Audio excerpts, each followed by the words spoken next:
Ay, makakapinis ako nga po pala si Sexy Sheppy, ang inyong sexing tagagabay. Uy, Nax, may intro na tayo! Ayan, ito ay general reading lamang po sa linggo ng March 17 hanggang 23. Ito ay para sa zodiac sign na Aries. Alam mo, I love the card. Oo. Let's jump into it.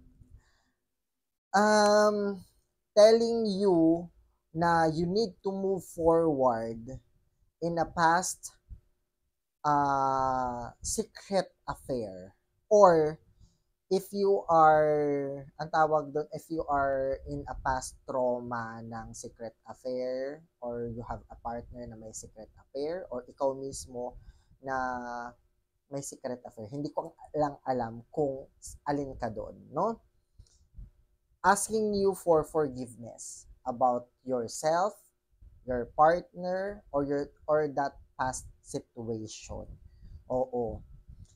Yun ang mini-message ng card na ito because of all looking different way of your dreams and your manifestation. This is a card ng manifestation.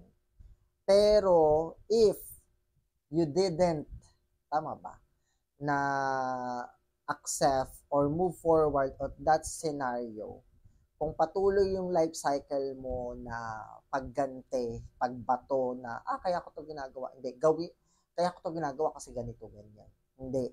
Gawin mo to para sa sarili mo, para sa ikabubuti mo, para sa abundant mo. There's lot of abundance here.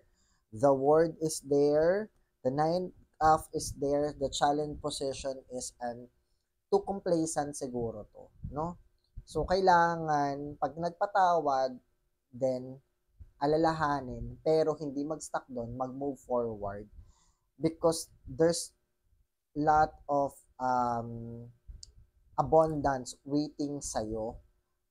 Tingnan mo na lang siya in different way, no? Parang, ang tawag doon, tingnan mo siya in different way na kung saan there's something you need to hide, na biglain mo na lang yung mga tao na nakapaligid sa iyo, yung mga taong nanakit sa iyo noon, na gusto mong gantihan ngayon, wag mo nang gantihan kasi nga kung magpo-focus ka sa kanila, this reading will never gonna happen. I hope it resonates sa iyo. Kung hindi naman, just ignore it.